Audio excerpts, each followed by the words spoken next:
everyone and welcome to EduTap and welcome to the Vijay series of the UPSC, EPFO, APFC and EOAO 2026 exam. So this is the part 2 of your accountancy. In the part 1, which is already uploaded on the YouTube channel, you can go and check that out. We have studied about the intro to accounts and also we did the accounting principles which are very important. Okay, तो वो part 1 आपने skip नहीं करना है, and then you can of course come and watch the part 2 which is again very important because today we are going to discuss a very important part, that is the recording of the transaction. Because हमें पता है accountancy is basically what, कि जो भी transactions financial nature की हैं उसको record करना जरूरी है. अब record कैसे करना है, that is going to be the part of the course today. ठीक है, और रिकॉर्डिंग के साथ साथ हम ये भी देखेंगे कि जर्नल, लेजर और बेसिकली ट्रायल बैलेंस आपका कैसे बनता है, which is a part of recording of transactions. ठीक है, सो let us begin, but before that I would like to tell you about the master course 48-hour trial.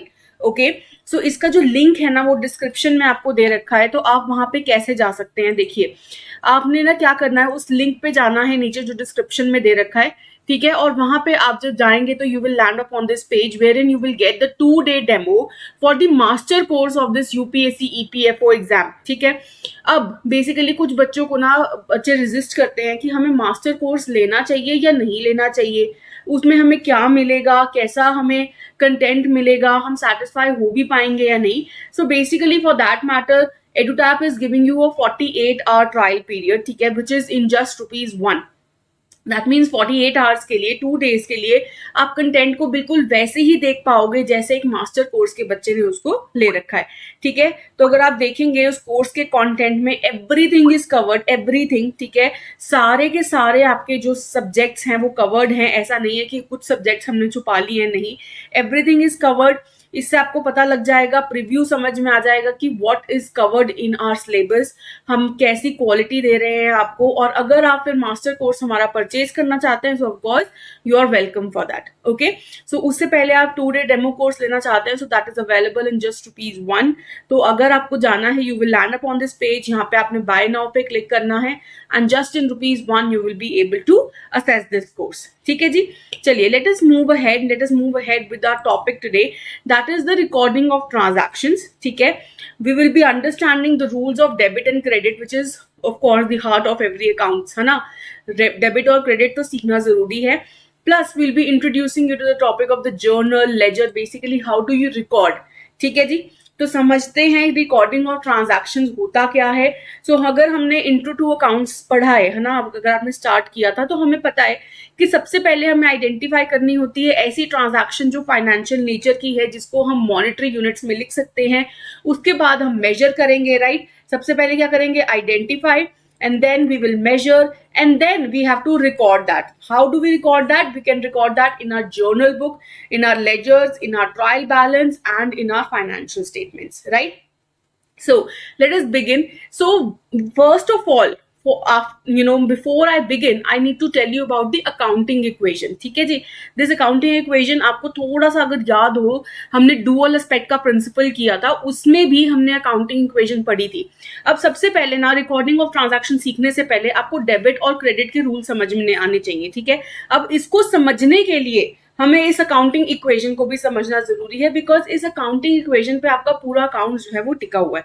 ठीक है, तो बड़ी आसान सी आपकी अकाउंटिंग इक्वेशन है, रोट लर्निंग नहीं करनी है. इसको समझो कि वो कह रहा है कि एसेट्स, जितने भी आपकी कंपनी के एसेट्स हैं, that are equal to liabilities plus capital. इस बेसिकली इसका मतलब क्या है.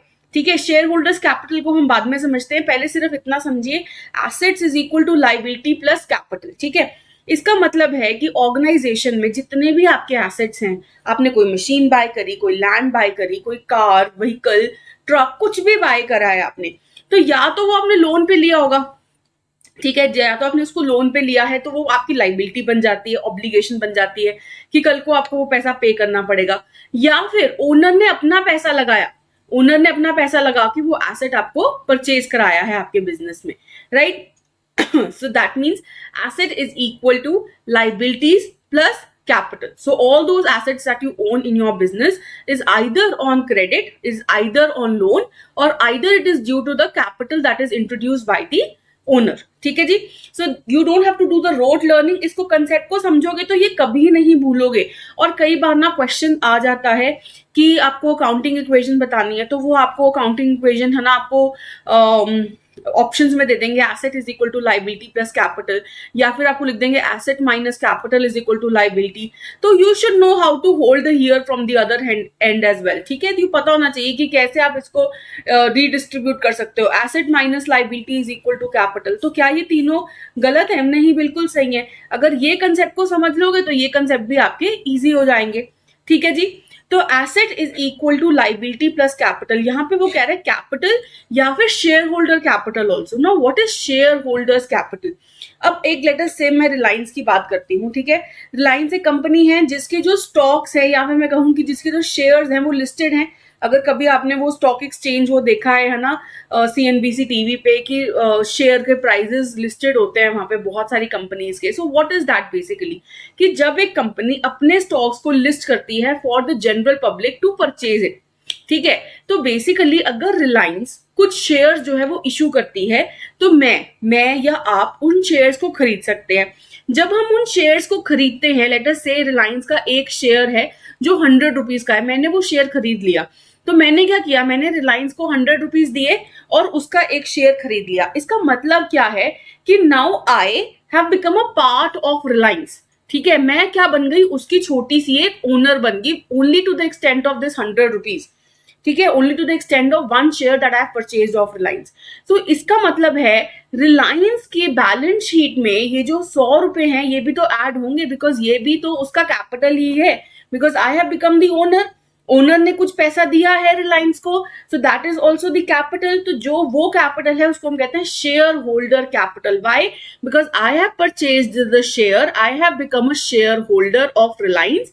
सो hence this shareholders capital is what, when the person who has taken the shares of a company has invested in the business and he becomes a small owner of that company। ठीक है जी। So this is share holders capital, ये भी आपका balance sheet का part होता है, very similar to capital. ठीक है, कैपिटल ज्यादातर हम कहते हैं जब एक छोटी सी स्मॉल स्केल बिजनेस होता है जिसमें एक ही ओनर होता है, लेकिन शेयर होल्डर्स कैपिटल वहां पे यूज किया जाता है वर्ड जहां पे it's a very big company. ठीक है, जहां पे शेयर्स जो है वो लिस्टेड हैं स्टॉक एक्सचेंज पे, तो वहां पे शेयर होल्डर्स कैपिटल आपको बहुत ही इजीली बैलेंस शीट्स में मिल जाएगा। ठीक है, बिकॉज ऑफ कोर्स उनके शेयर्स लिस्टेड होते हैं तो उनके बहुत सारे छोटे छोटे ओनर्स रहते हैं जिन्होंने इन्वेस्ट किया होता है, तो उसको क्लब करके जितना भी प्राइस उनको शेयर्स का मिला होता है वो शेयर होल्डर्स कैपिटल में लिख देते हैं। ठीक है जी। Now, I hope this is very much clear. This accounting equation, which is also known as the balance sheet equation. Why it is known as the balance sheet equation? Because we know balance sheet tells us the position of the business at a given point in time. है ना, ये पता है हमें। So balance sheet जो है, जो हमें पोजीशन बताता है, वो बेसिकली कैसे बताता है, ऐसे बताता है कि कितने उसके पास एसेट्स हैं एक पॉइंट ऑफ टाइम पे, कितनी उसकी लाइबिलिटीज है और कितना कैपिटल जो है वो इंट्रोड्यूस करा गया है बाय दी ओनर और यू कैन से द शेयर होल्डर्स। ठीक है, सो बेसिकली इन्हीं तीन एस्पेक्ट्स पे हमारी बैलेंस शीट भी टिकी हुई है। So hence that is why this is also known as the balance sheet equation. Asset is equal to liability plus capital, भूलना नहीं है, बड़ा ही इंपॉर्टेंट कंसेप्ट है। और डेबिट और क्रेडिट की जो रूल्स है आप इसी से समझोगे। ठीक है, सबसे पहले समझ में आ गया अकाउंटिंग इक्वेशन होता क्या है। नाउ अगर हम बात करें कि क्या ये हर सिचुएशन में वैलिड है, the answer is yes, it is valid in every situation. Let us suppose कि क्या क्या सिनारियोज हो सकते हैं। जब हमने डुअल कंसेप्ट का कंसेप्ट किया था, प्रिंसिपल ऑफ डुअल कंसेप्ट, उसमें पढ़ा था ना asset is equal to liability plus capital. So इसमें क्या क्या एस्पेक्ट्स हो सकते हैं एक बैलेंस शीट में, हमें पता है कि डुअल कंसेप्ट के accordingly every transaction will have two fold effect, है ना, एटलीस्ट वो टू अकाउंट्स को तो इम्पैक्ट करेगी ही करेगी। ठीक है, so hence in this case late us से कि कोई दो एसेट्स हैं जो एक साथ या तो एक इंक्रीज हो रहा है एक डिक्रीज हो रहा है। ठीक है, लेट अस सपोज हमने एक कार परचेज करी। ठीक है, कार परचेज करी लेट अस से 5 लाख रुपीज की, और मेरे पास कैश पहले से पड़ा था कितना, 7 लाख रुपीज का। ठीक है, अब मैंने कार परचेज करी 5 लाख रुपीज की और कैसे पे करा, कैश में पे कर दिया। तो क्या मेरा कैश रिड्यूस हो जाएगा? क्या मेरा कैश रिड्यूस हो जाएगा क्योंकि मैंने कैश पे कर दिया? कितना रह जाएगा मेरे पास कैश? 2 लाख। कितने से रिड्यूस हो गया? 5 लाख से ये रिड्यूस हो गया। और क्या मैं अपने बैलेंस शीट में एक नया एसेट इंट्रोड्यूस कर दूंगी, that is my car. Car कितने उससे बढ़ गया, कितने उससे बढ़ गया, पहले 0 था, कार की कोई वैल्यू नहीं थी क्योंकि कार थी नहीं हमारे पास, और अब वो 5 लाख से इंक्रीज कर गई है।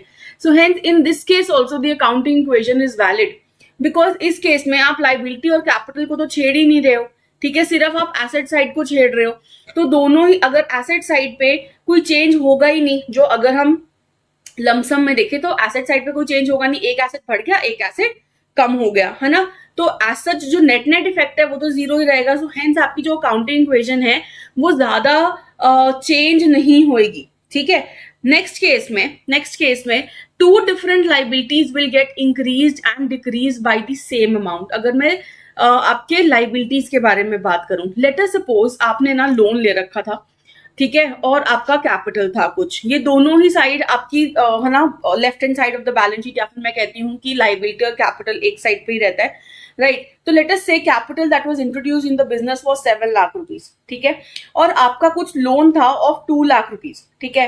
तो ओनर ने कहा, ओनर कहता है कि मैं ये सारा जो लोन है ना ये मैं खत्म कर देता हूँ, मैं अपना पैसा लेके आता हूँ और ये लोन सारा का सारा पे ऑफ कर दूंगा। So in this case can I say the next thing that would happen would that is loan will become 0, but the capital that would be introduced by the business or the owner would be how much, क्योंकि 7 लाख तो पहले से उसने डाल रखे थे, अब उसमें से उसने और 2 लाख रुपीज डाले सो दैट वो लोन को भी पे ऑफ कर सके।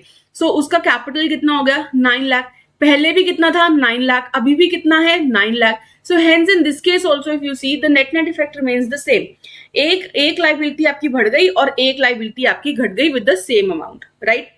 एंड थर्ड केस क्या है कि आपका एसेट और आपकी लाइबिलिटी दोनों ही इंक्रीज या डिक्रीज कर सकती है एक साथ। इसका भी एग्जांपल ले लेते हैं। लेट अस सपोज आपने एक एसेट लिया, लेट अस से आपने अगेन कार ली, कितने की ली 5 लाख रुपीज की ली। अब rather than giving out cash आपने क्या किया, आपने लोन ले लिया, कितना 5 लाख रुपीज का। So in this case this is a separate scenario. In this case car आपके पास थी नहीं पहले, लेट अस सपोज, अब आपके पास कार आ गई तो एसेट जो है वो इंक्रीज कर जाएगा 5 लाख से, लेकिन लोन भी तो नहीं था पहले आपके पास, लोन भी 0 था। अब लोन आपने ले लिया कार को परचेज करने के लिए, सो हेंस आपकी जो लाइबिलिटी है वो भी तो 5 लाख से बढ़ जाएगी। So can you see on both the sides asset is also getting increased, by 5 lakh, and this side also, on the right hand side also, in the liabilities it will get increased by 5 lakh. So if you see the net effect remains the same. इसको और better understand करने के लिए ना हम example के through समझेंगे इसको, पर अगर आपको ये छोटा सा एग्जाम्पल भी समझ में आ गया so you are in a win win situation. नहीं समझ में आया है तो इसको हम और बेटर वे से अभी समझेंगे with a lot more examples, ठीक है, कि ये जो सिनेरियोज हैं ये बैलेंस शीट में होते रहते हैं और हमें ये देखना है कि अभी भी आफ्टर दीज सिनेरियोज हैपन क्या हमारी अकाउंटिंग इक्वेशन स्टिल मैच करती है या नहीं करती है। And remember it should always match. If it is not matching तो हमारी कुछ गड़बड़ है। क्यों? क्योंकि कंसेप्ट क्या समझा हमने कि एसेट जितने भी हैं ऑर्गेनाइजेशन में या तो वो लोन पे है या फिर ओनर ने पैसा दिया, कोई और सोर्स होता है हमारे पास नहीं। और क्या सोर्स होगा आपका, वो शेयर होल्डर्स। अब शेयर होल्डर कैपिटल भी तो इसका ही पार्ट है कैपिटल का। अगर हमने शेयर्स के थ्रू पैसा मंगवाया है तो वो भी तो कंपनी के लिए एक काइंड ऑफ लाइबिलिटी ही है कि उनको उसको वापस करना पड़ेगा, right. Do you remember the business entity concept. Capital जितना भी इंट्रोड्यूस्ड है बिजनेस में, चाहे वो शेयर होल्डर का कैपिटल है, चाहे वो ओनर ने ही जस्ट कैपिटल इंट्रोड्यूस किया है, सिंगल ओनर ने, so in that case this is a liability of the business only, ठीक है। तो दैट इज वाई ये जो लाइबिलिटी और कैपिटल है ये एक साइड पे रहता है आपका और एसेट आपका एक साइड पे रहता है, ठीक है जी। चलिए आगे मूव ऑन करते हैं, इसको और बेटर समझते हैं इस अकाउंटिंग इक्वेशन को with the help of an example. हम कोशिश करेंगे यहाँ पे एक बैलेंस शीट बनाने के लिए, ठीक है। अब बैलेंस शीट का फॉर्मेट जो है वो मैंने बड़ा टेम्परेरीली सा ले लिया है, ठीक है। ऐसा नहीं कि मैंने बिल्कुल एग्जैक्ट वही फॉर्मेट ले लिया है, बट टेम्परेरीली सा ले लिया है। एक साइड पे मैंने लाइबिलिटी और एक साइड पे मैंने एसेट्स लिख दिए हैं, ठीक है। यहाँ पे आप इसको ऐसे भी लिख सकते हो, लाइबिलिटी प्लस कैपिटल भी लिख सकते हो, बट याद रखें आप एक चीज, वैसे तो यहाँ पे हम लिखते हैं लाइबिलिटी प्लस कैपिटल ओनली, ऐसा ही लिखा जाता है, बट आपको ये भी याद रखना चाहिए कि लाइबिलिटीज के अंदर ही आता है। It is you can say a major sub head, capital is a major sub head in the liability section. क्यों है एक major sub head? Because you know capital is also one of the main heading in which you can say capital जो भी introduce करा जाता है by the owner is a liability of the business, it's an obligation on the business that they have to pay back the owner. Practically करे नहीं करे उससे हमें फर्क नहीं पड़ता, लेकिन बुक्स ऑफ अकाउंट्स में हम उसको एज लाइबिलिटी ही शो करते हैं, बिकॉज एक ऑब्लिगेशन है, बिकॉज ये बिजनेस एंटिटी कंसेप्ट के अंडर आता है। ठीक है जी, चलिए फर्स्ट है आपका, Rohit started a business with a capital of 5 lakh rupees. अब कैपिटल कितना इंट्रोड्यूस किया, 5 लाख रुपीज का। और ऑफ कोर्स ये जो कैपिटल उसने इंट्रोड्यूस किया है उसको कैसे तो रखेगा ना, उसने यहाँ पे कोई एसेट नहीं परचेज किया, क्योंकि फर्स्ट उसमें कोई एसेट नहीं परचेज किया हुआ है, तो उसको हमने कैश की तरह रखा होगा। तो which two accounts are getting impacted here, एक तो कैपिटल अकाउंट तो पक्का ही जाएगा, वो कहाँ पे जाएगा आपका लाइबिलिटी के अंदर। मेजर सब हेड है capital by owner how much, 5 lakh. And क्योंकि हमने इससे कुछ भी और परचेज नहीं किया तो हमने ये ही अज्यूम किया कि हमने इसको कैश की तरह रख लिया अपने बिजनेस में। सो एसेट के अंदर आ जाएगा आपका cash of 5 lakh rupees. Again if you see is the accounting equation matching. अगर मैं बात करूं कि ऐसे लिख लूं इसको, liability plus capital is equal to asset, अभी भी समझ में आ रहा है ना, asset is equal to liability plus capital, है ना। तो लाइबिलिटी कितनी है यहाँ पे, 0 है, अभी तो लाइबिलिटी कुछ नहीं है। कैपिटल में मैं लिख दूंगी 5 लाख रुपीज, और एसेट भी अगर आप देखो तो 5 lakh rupees. So hence in this case if you see your accounting equation is still matching.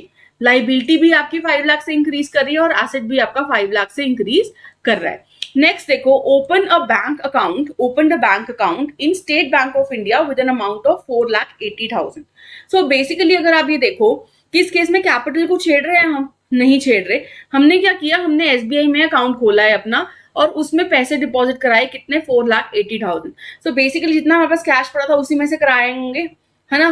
तो कैश जो है आपका डिक्रीज कर जाएगा बाय 4,80,000, और जो रेस्ट ऑफ द अमाउंट है दैट इज 4,80,000 वो आप अपनी बैंक में डाल देंगे, है ना। देखिए कैसे डालेंगे, ओनर यहाँ पे जो कैपिटल बाय ओनर है तो चेंज नहीं होगा, लेकिन कैश कितना रह जाएगा, 4,80,000 से सब्ट्रैक्ट हो जाएगा, सिर्फ 20,000 का कैश रह जाएगा आपके पास, और बैंक अकाउंट में कितना चला जाएगा, 4,80,000। So can you see here, if you see that your asset of cash asset is basically decreasing by same amount, कितने से डिक्रीज कर रहा है, 4,80,000, एंड योर बैंक जिसमें 0 था, अभी तक कुछ नहीं था, that is increasing by 4,80,000। So can you see, if you remember हमने जो सिनेरियोज में डिस्कस किया था, एक एसेट डिक्रीज कर रहा है, एक एसेट इंक्रीज कर रहा है by the same amount, this is one of the scenario. और इस केस में भी क्या हमारी अकाउंटिंग इक्वेशन वैलिड है, ऑफ कोर्स है। अगर यहाँ पे भी देखूं मैं, लाइबिलिटी तो अभी भी 0 है, कैपिटल मेरा अभी भी 5 लाख रुपीज ही है, और एसेट साइड पे अगर मैं देखूं सो इट विल बी 20,000 प्लस 4,80,000। तो अभी भी अगर आप देखो तो net effect remains the same रहेगा, तो यहाँ पे भी 5 लाख रुपीज ही, तो 5 lakh is equal to 5 lakh. Again your accounting equation is matching, right. I hope you are getting what I am trying to say here. ठीक है, हम अकाउंटिंग इक्वेशन की बात कर रहे हैं, हम ये बात कर रहे हैं कि क्या ये हर सिनेरियो में वैलिड है कि नहीं। Yes it is. जब बैलेंस शीट की बात करें, क्योंकि इसको बैलेंस शीट इक्वेशन भी कहते हैं, तो ये हर सिचुएशन में वैलिड रहेगी। नेक्स्ट देखिए, नेक्स्ट, और आप खुद कोशिश करिए सबसे पहले कि we have bought a furniture of how much, 60,000, and a cheque was issued on the same day. जब चेक हमने इशू किया, इसका मतलब मैंने अपने बैंक से पैसा दे दिया। चेक जब इशू करते हैं तो हमने कैश तो नहीं दिया, हमने बैंक से पैसा दे दिया।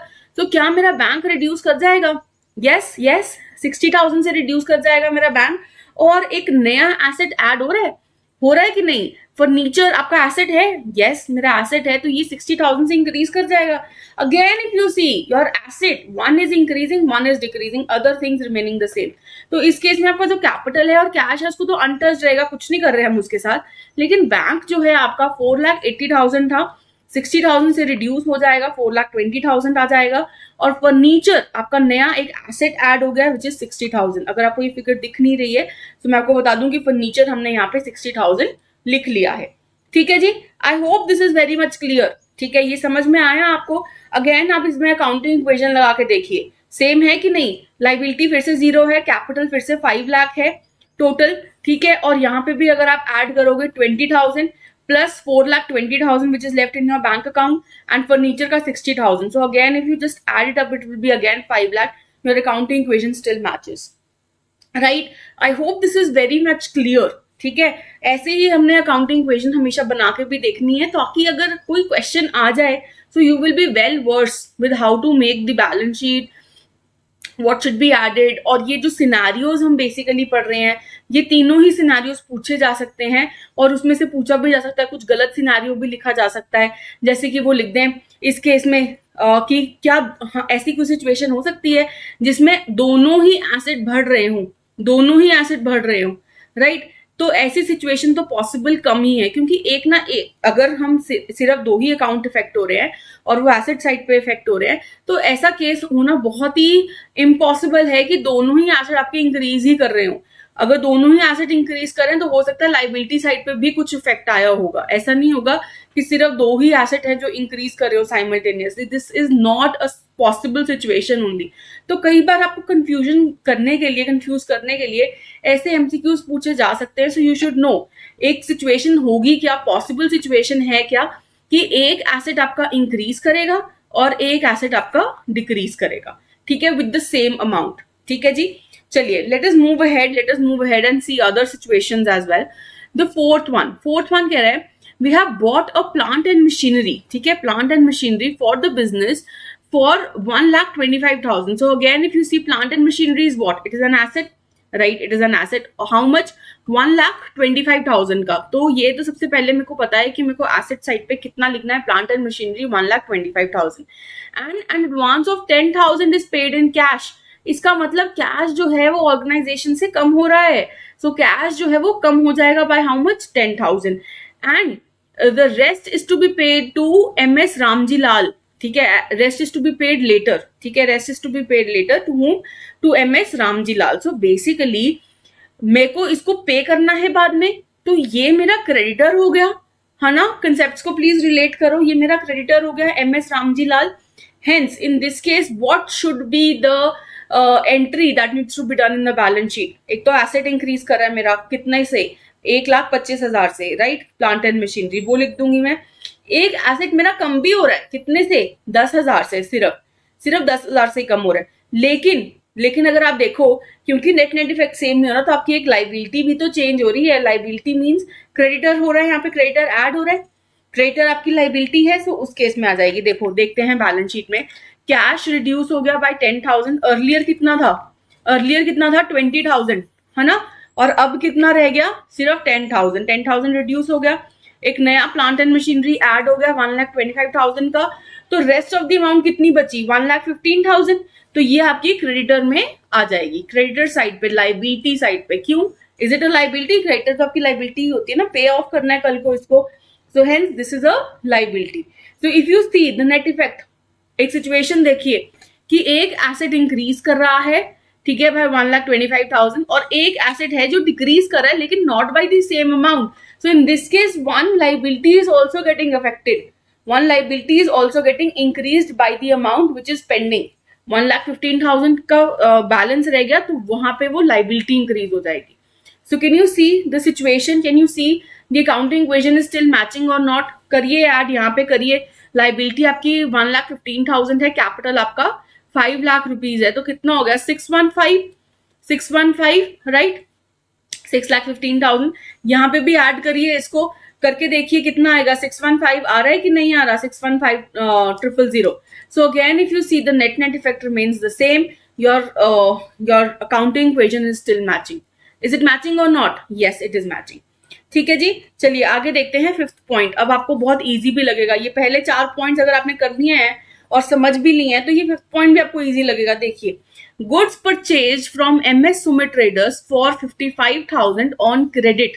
अगेन क्रेडिट पे लिया है, इसका मतलब कुछ परचेजेस करी, लेकिन मैंने उसको पैसा नहीं दिया अभी, मतलब बाद में देना पड़ेगा। कितना देना पड़ेगा? 55,000। तो क्या ये मेरा क्रेडिटर बन गया कि नहीं? देना है ना इसको बाद में। तो मेरा जो क्रेडिटर है सबसे पहले तो इंक्रीज हो जाएगा बाय 55,000, ठीक है। और इस केस में क्या मेरा कोई और लाइबिलिटी इंक्रीज डिक्रीज हो रही है? नहीं। लेकिन एसेट क्या इंक्रीज हो रहा है? सोचो हो रहा है कि नहीं हो रहा? बिल्कुल हो रहा है। There is one asset known as stock, है ना। तो गुड्स मैंने परचेज करे हैं तो मेरी इन्वेंट्री में चले जाएंगे, इन्वेंट्री मेरी बढ़ जाएगी, तो उसको या तो आप लिख सकते हो इन्वेंट्री या फिर स्टॉक। तो यहाँ पे आप क्या करेंगे? क्रेडिटर आपका जो है वो इंक्रीज हो गया, ठीक है, बाय 55,000। पहले 1,15,000 था और अब 55,000 का इंक्रीज हुआ तो 1,70,000 हो गया। और एसेट साइड पे देखोगे तो देर इज स्टॉक, ठीक है। अगर आपको दिख रहा है तो बहुत अच्छी बात है, अगर नहीं दिख रहा तो प्लीज यहाँ पे देख लीजिए। एसेट साइड पे ना हम स्टॉक ऐड कर देंगे bye how much, 55,000. So again if you see your asset is increasing by 55,000 and even your liability is increasing by 55,000. So what is the situation? What is the situation? Your asset and liability can increase by the same amount, ठीक है, और it can decrease by the same amount, ठीक है। ऐसा नहीं कि एक बढ़ रहा है एक कम हो रहा है, ऐसी सिचुएशन नहीं है पॉसिबल, ये भी याद रखना है। तो सिचुएशंस भी याद रखनी है, क्वेश्चन उसमें से आ सकते हैं। अगेन नेट इफेक्ट देख लेना अपना कि दोनों को सम अप करके देख लो, 5 लाख प्लस 1,70,000, ठीक है, और यहाँ पे ये आ जाएगा 6,70,000, और आपकी एसेट साइड पे भी जब आप पूरा ऐड करोगे तो भी 6,70,000, ठीक है जी। चलिए नेक्स्ट मूव करते हैं, लास्ट वन, बड़ा ही इजी लगेगा आपको ये भी, अगर आपको इतना समझ में आ गया तो ये भी बहुत इजीली कर पाओगे।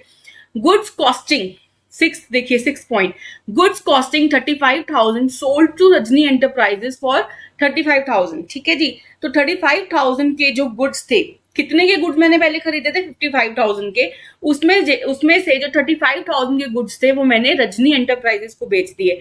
अब इसको ना अज्यूम कर लेते हैं, यहाँ पे लिख देती हूँ मैं ऑन क्रेडिट, ठीक है, कि इसको भी मैंने क्रेडिट पे बेचे हैं, लेकिन इस केस में मुझे पैसे आने हैं, रजनी एंटरप्राइजेस से पैसे आने हैं। तो ये रजनी एंटरप्राइजेस मेरा क्या हो गया, क्विकली जिसको पता है उसको दिमाग में अपने आंसर बताओ, और फिर ये क्या हो गया, ये है डेटर्स, और जिसने सही आंसर किया अपने आप को टैप कर लो, you should give yourself a शाबाशी, ठीक है। तो ये क्या बन गया मेरा डेटर। डेटर क्या होता है, एसेट होता है। तो आपकी एसेट साइड पे कितना आ जाएगा 35,000, क्योंकि ये मिलना है आपको, लेकिन साथ ही साथ आपका स्टॉक जो है वो कम भी तो हुआ क्योंकि बेच दिया आपने, तो आपका जो स्टॉक है वो कम हो जाएगा बाय हाउ मच, 35,000। डेटर्स कितने से इंक्रीज हो जाएंगे, by 35,000। So what is the situation here, one asset is increasing by 35,000 and one asset is decreasing by 35,000. So increase and decrease of assets by the same amount, that is one situation, और इस case में भी आपकी accounting equation valid रहेगी। Again यहाँ पे जब आप ऐड करोगे सारा को लाइबिलिटी साइड पे तो 6,70,000 और एसेट साइड पे भी it would be 6,70,000, right. I hope this is very much clear. I hope इसमें आपको समझ में आ रहा है कि देखो ऊपर वाली तो चीजें हमने कुछ भी चेंज नहीं करी है, सिर्फ स्टॉक और डेटर में चेंज आ रहा है।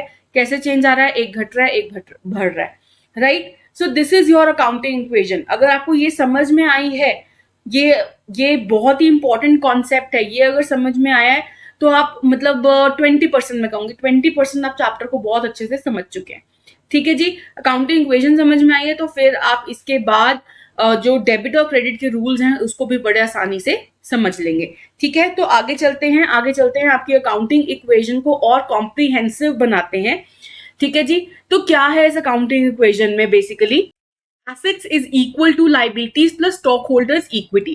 Now if you understand this word stockholders equity, this is same as your shareholders capital, okay, when basically small owners like you and me invest in one particular company through the shares, that is known as the shareholders capital, or you can also say that stockholders equity, ठीक है। अपना पैसा जब कोई छोटा owner invest करता है in a company, right. So this is same as your shareholders equity, आप या फिर shareholders capital, ये आप synonymous words हैं, synonyms हैं एक दूसरे के, आप इसको ऐसे यूज कर सकते हैं। So now इसको comprehensive way में जब हम समझते हैं तो हमने ये तो पढ़ लिया था assets is equal to liabilities plus your stockholders equity। अब इस stockholders equity को ना थोड़ा सा bifurcate कर सकते हो। देखिए, एक तो contributed capital that is contributed by the owners, ठीक है, by the main owner also. अगर हम रिलायंस की बात करें तो अंबानी जी ने भी कुछ पैसा लगाया होगा, that is known as your capital. और छोटे शेयर होल्डर्स तो हैं ही हैं, जैसे मैं और आप, तो उनका भी जो भी इन्वेस्टेड अमाउंट है उसको भी हम कहते हैं contributed capital by the share holders, ठीक है। Plus some retained earnings. What are retained earnings, basically अब रिलायंस है, रिलायंस कितने सालों से चलती आ रही है, ठीक है, उसमें वो कितना प्रॉफिट कमा रही है, क्या वो सारा का सारा प्रॉफिट विड्रॉ कर लेते हैं?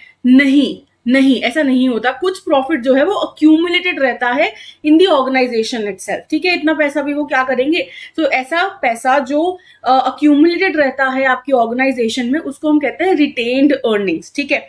तो कुछ पैसा जो अक्यूमुलेटेड है उसको हम कहेंगे रिटेन्ड अर्निंग्स, और वो भी ऐड हो जाएगा इन योर कैपिटल। बेसिकली ये जो प्रॉफिट है ये है तो ओनर का ना, ठीक है तो ये ओनर का ही पैसा, उसको वापस देना चाहिए था पर हमने नहीं दिया, कंपनी में ही रिटेन कर लिया, तो वो भी हमारा स्टॉक होल्डर इक्विटी का ही पार्ट बन जाएगा।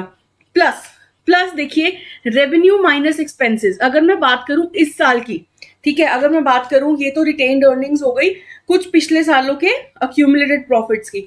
अब मैं बात करूं अगर रेवेन्यू माइनस एक्सपेंस, अगर मैं बात करूं कि इस साल का मेरा कितना प्रॉफिट है, वो भी तो मैं एज रिटेन्ड अर्निंग्स यूज कर सकती हूँ, या फिर उसको भी तो मैं एज प्रॉफिट अपने स्टॉक होल्डर इक्विटी में डाल सकती हूँ, राइट। सो रेवेन्यू में से जितना भी रेवेन्यू एक कंपनी ने कमाया माइनस जितने भी एक्सपेंसेस उसने उस साल में करे, तो हमें क्या निकल के आ जाएगा, प्रॉफिट निकल के आ जाएगा, right. So this profit that is accumulated of this year will also be a part of the stockholders equity.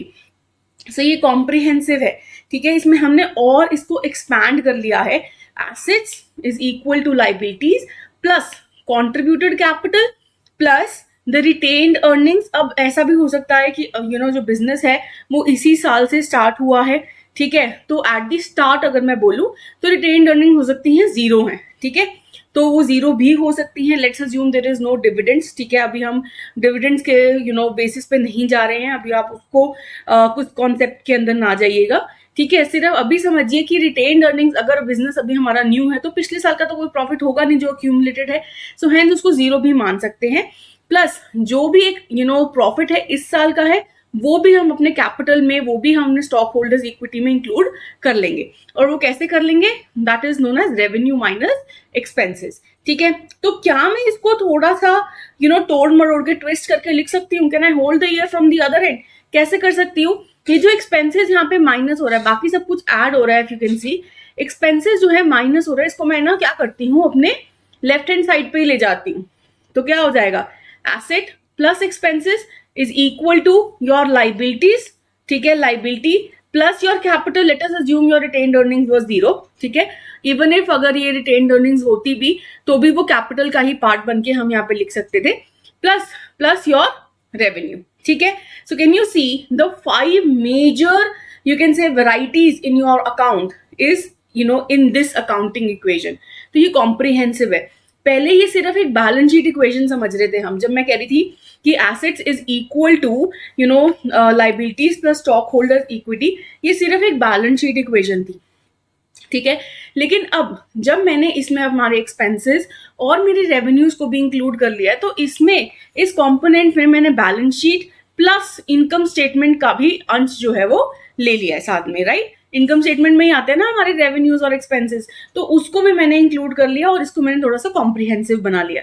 अब इसके साथ अगर आपको ये कंसेप्ट समझ में आ गया, इसके साथ आप डेबिट और क्रेडिट का रूल बहुत ही अच्छे से समझ पाएंगे। देखिए अब इसको याद रखना है, ये जो मेरा एसेट प्लस एक्सपेंसेस है ना, ये मेरा लेफ्ट हैंड साइड है, दिस इज माई LHS, पढ़ते थे ना मैथ्स में, and this liabilities plus capital plus revenue, this is my RHS, this is the right hand side, ठीक है। अब इसको समझिए, जब भी मेरा LHS की बात करूं, ठीक है, द लेफ्ट हैंड साइड, जब भी मेरा एसेट में या फिर मेरे एक्सपेंसेस में कोई भी इंक्रीज होता है, तो मैं उसको रिकॉर्ड करती हूं अपने लेफ्ट हैंड साइड पे, या फिर मैं इसको कह देती हूं कि ये डेबिट होगा, ठीक है। इसको और भी हम अच्छे से भी पढ़ेंगे, पर आप याद रखिए अगर लेफ्ट हैंड साइड पे इंक्रीज हो रहा है, increase in any asset, increase in any expense, that will be recorded on the left hand side, और you can say it will be debited, ठीक है। और अगर मेरा राइट हैंड साइड, ठीक है, अगर वो इंक्रीज हो रहा है, जैसे कि लाइबिलिटी में कोई इंक्रीज हो रहा है, कैपिटल में कोई इंक्रीज हो रहा है, या रेवेन्यू में इंक्रीज हो रहा है, that is recorded on the right hand side and it will be credited, ठीक है, उसको मैं क्रेडिट करूंगी, ठीक है जी। इसको समझते हैं, सी यही पढ़ा है अभी हमने, यही चीज, यही टेबल अभी हमने पढ़ा है कि increase in asset and expense will be recorded on the left hand side, it will be debited, and अगर liability, capital या revenue में इंक्रीज होता है तो वो क्रेडिट होगा और रिकॉर्ड होगा on the right hand side, ठीक है। और यही अकाउंट्स हैं, ये हमारे 5 वेराइटीज हैं, एसेट, लाइबिलिटी, कैपिटल, हमारे एक्सपेंसेस और हमारे revenues, right. So this is the 5 categories also now we have started. अब जब इसको मैं डेबिट और क्रेडिट के रूल के हिसाब से समझूं, तो मैंने यही कहा कि जो हमारे एसेट हैं और जो हमारे एक्सपेंसेस हैं, अगर वो इंक्रीज हो रहे हैं, राइट, तो वो क्या होगा, डेबिट होगा, ठीक है जी, गॉट इट। अब देखिए अगर ये डिक्रीज हो रहा हो, एसेट जो है वो डिक्रीज हो रहा है, इसके एग्जांपल्स मैं आपको आगे दूंगी, ठीक है।